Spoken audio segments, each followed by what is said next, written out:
হতাশ হয়ে গেছেন? না, হতাশার কোনো কারণ নেই। আমরা এটি সত্য যে আমরা অনিশ্চয়তার দোলাচলে দুলছি। এখানে শুধু বাংলাদেশ বিষয় কাজ করছে না, এখানে ভূ রাজনীতি কাজ করছে, অনেক কিছু কাজ করছে, এবং ভূ রাজনীতির উপর নির্ভর করে বাংলাদেশ পরিস্থিতি পাল্টে যাবে। এই যে সাম্প্রতিক চলাফেরা, মুভমেন্ট এবং নানা খবরে আপনারা হয়তো অনেকে মনে করছেন যে নির্বাচনটাকেই আসলে হয়েই যাচ্ছে। না, ইসলামাবাদ কিন্তু বহুদূর। একটি পক্ষ, এমনকি ইউনূস সরকার চাইছে, এবং বাংলাদেশে প্রতিক্রিয়াশীল চক্র, বাংলাদেশ বিরোধী, স্বাধীনতা বিরোধী শক্তি চাইছে একটি যে কোনো যেন তেন ভাবে নির্বাচন, একপাক্ষিক নির্বাচন করে ক্ষমতার মসনদে পাকাপোক্তভাবে বসতে। আবার ইউনূসও কিন্তু ক্ষমতায় যে থাকবার একটা ব্যাপার, সেই ব্যাপারটা নেই। ইউনূসকেও কেউ চাইছে না, কারণ জল বহু ঘোলা হয়ে গেছে। এই ঘোলার পরে ইউনূস যে আরো একটা দীর্ঘস্থায়ীভাবে থাকবে, না, সেটিও হচ্ছে না। একটা নির্বাচনেরই তোড়জোড় ইতিমধ্যে শুরু হয়ে গেছে। আপনার এরই মধ্যে জেনে গেছেন যে আগামী পরশু বুধবার 10 তারিখ, 10 ডিসেম্বর, নানান ঘটনায় ভরা দিনটি।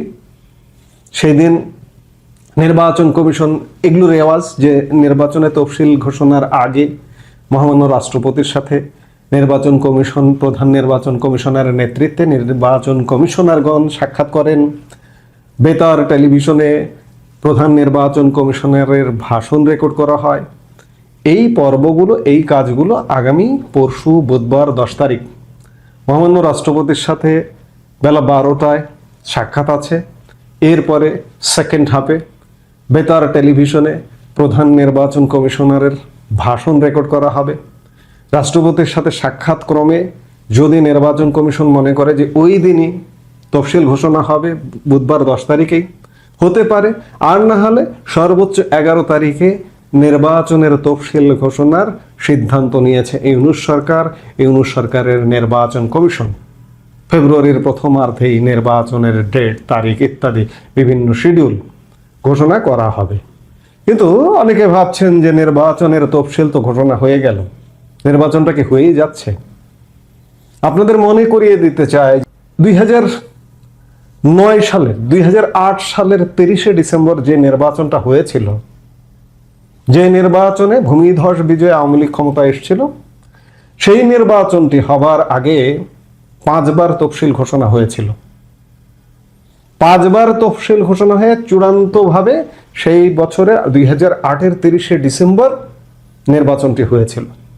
কাজেই এটি মনে করবার কোনো কারণই নেই যে নির্বাচনের তফসিল ঘোষণা হয়ে গেল আর নির্বাচনটি হয়ে গেল, তাহলে তো ইউনূস জামাত চক্র সফল হয়ে গেল। কিন্তু সফল হতে গেলে অনেক কিছু লাগে। আজকে বাংলাদেশ এই যে পরিস্থিতিটা, এই পরিস্থিতিটা শুধুমাত্র বাংলাদেশ নয়, এখানে আন্তর্জাতিক অনেক ব্যাপার আছে। অনেক ব্যাপারের মধ্যে ভারত এখানে ফ্যাক্টর, এখানে রাশিয়া ফ্যাক্টর, এখানে চীন ফ্যাক্টর, এখানে মার্কিন যুক্তরাষ্ট্র ফ্যাক্টর। আপনারা জানেন যে গত শুক্রবার মার্কিন যুক্তরাষ্ট্রের নয়া নিরাপত্তা কৌশল প্রকাশ করা হয়েছে। আমি গতকালকে এটি নিয়ে একটি কন্টেন্ট করেছি। সেই নিরাপত্তা বা সিকিউরিটি স্ট্র্যাটেজি, তাতে ভারতকে অত্যন্ত গুরুত্বপূর্ণ হিসেবে আখ্যায়িত করা হয়েছে। ভারতকে, সোজা কথা, মোদ্দা কথা, ভারতকে চাই। এবং চীনের সাথেও যে কম্পিটিশন, প্রতিযোগিতা, বাণিজ্যিক ভারসাম্যপূর্ণ বাণিজ্য থাকবে, কিন্তু নয়া নিরাপত্তা কৌশলে একজন আরেকজনের সাথে যুদ্ধ করবে, সংঘর্ষে জড়িয়ে যাবে, সেগুলো কিন্তু নেই। নয়া নিরাপত্তা কৌশলে শান্তির বার্তা আছে। আর এই শান্তির বার্তা হিসেবে Russian president Vladimir Putin Bharat সফরকালেই মার্কিন যুক্তরাষ্ট্র তড়িঘড়ি করে ভারতে তাদের বাণিজ্য প্রতিনিধি পাঠানোর সিদ্ধান্ত গ্রহণ করে। মার্কিন বাণিজ্য প্রতিনিধি দলের ডেপুটি রেক্স সুইৎজারের নেতৃত্বে একটি উচ্চ ক্ষমতা সম্পন্ন প্রতিনিধি দল ভারতে আসছেন এবং আগামী 10-12 ডিসেম্বর ভারতের সাথে বাণিজ্য চুক্তির ব্যাপারে একদম ফাইনাল আলাপ আলোচনার একটা বিষয় আছে 3 দিন, 10, 11, 12 ডিসেম্বর। এই 10, 11, 12 ডিসেম্বরের মধ্যে মার্কিন বাণিজ্য চুক্তি চূড়ান্ত হয়ে যাবে এবং এর মধ্যে হয়তো 15 ডিসেম্বরের মধ্যে চুক্তি হয়ে যেতে পারে। অর্থাৎ ভারত মার্কিন যুক্তরাষ্ট্র সমস্যা সমাধান হয়ে গেল। এবং একই সময়ে আগামী 10 তারিখেই সূত্রের বরাত দিয়ে সূত্র বলছে যে দিল্লি হয়ে এই বাণিজ্য প্রতিনিধি দলের সঙ্গে দিল্লি হয়ে ডোনাল্ড ট্রাম্প প্রশাসনের বিশেষ প্রতিনিধি বাংলাদেশ সফরে আসবেন। এই সফরগুলো বা এই আশাগুলো মূলত বাংলাদেশে যে এই যে রাজনৈতিক সংকট, এই সংকটগুলো নিয়ে আলাপ আলোচনার জন্যই। আপনারা খেয়াল করেছেন 2 দিন আগে ভারতের বিদেশমন্ত্রী এস জয়শঙ্কর খুব গুরুত্বপূর্ণ একটি কথা বলেছেন যে এই যে এখনকার যে ইউনূস সরকার কিংবা বর্তমানে যে রাজনৈতিক দলগুলো আছে, সেই দলগুলো অতীতের নির্বাচনকে কাঠগড়ায় নিচ্ছেন। স্পেশালি যদি আমরা বলি 2014, 2018, 2024 এই নির্বাচনগুলো প্রশ্নবিদ্ধ।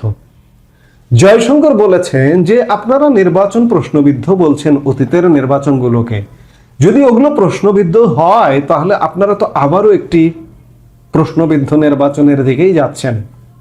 দেশি বিদেশি সকল জরিপে কমপক্ষে 50% মানুষ একটি বাংলাদেশের বৃহৎ রাজনৈতিক দল, সর্বশেষ ক্ষমতাসীন রাজনৈতিক দল আওয়ামী লীগের সমর্থক।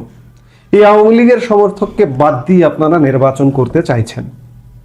নানা অ্যাঙ্গেলে নানা ভাবে এই জিনিসটি ভারত বোঝাচ্ছে, বিশ্ব বোঝাচ্ছে, সবাই বোঝাচ্ছে। তাহলে সেই নির্বাচনটা কিভাবে হয়? এবং সত্যিকার অর্থে একা একা দরজা বন্ধ করে আজকের পৃথিবীতে খাওয়া যায় না। কিন্তু আজকের পৃথিবীতে খেতে হলে সবাইকে লাগে, প্রতিবেশীকে লাগে, অন্যান্য প্রভাবশালী শক্তিশালীদেরকে লাগে। শুধুমাত্র আপনি পাকিস্তানি প্রেসক্রিপশন কিংবা টার্কিশ প্রেসক্রিপশন কিংবা চাইনিজ প্রেসক্রিপশনে একটি নির্বাচন করে পাতানো নির্বাচনের মাধ্যমে, ষড়যন্ত্রের মাধ্যমে ক্ষমতার মসনদে বসতে চাইবেন, সেটি কিন্তু আসলে হয় না, সম্ভব না। কিন্তু আজকে বাংলাদেশের একপাক্ষিক নির্বাচনের ব্যাপারে পৃথিবীব্যাপী যে নেতিবাচক অ্যাটিটিউড, এই অ্যাটিটিউডকে ডিঙ্গিয়ে অন্ততপক্ষে বাংলাদেশে নির্বাচন হবে না। এটি নিশ্চিত থাকুন। এই যে মার্কিন তৎপরতা, রাশিয়ান প্রেসিডেন্ট ঘুরে গেলেন ভারত, একটা বিষয় স্পষ্ট যে বাংলাদেশে সব দলের অংশগ্রহণে নির্বাচন হতে হবে। এবং ভারত তো জোরালো দাবি, আগাগোড়াই দাবি, সব দলের অংশগ্রহণে একটা অংশগ্রহণমূলক নির্বাচন হতে হবে ভারতের প্রথম থেকে আজ পর্যন্ত। ভারত বিশ্বের একটি প্রভাবশালী দেশ। ভারত যে কণ্ঠে কথা বলে, বিশ্ব এখন কিন্তু সেই কণ্ঠেই কথা বলে। ভারতকে পাকিস্তানের সাথে কাউন্ট করলে হবে না।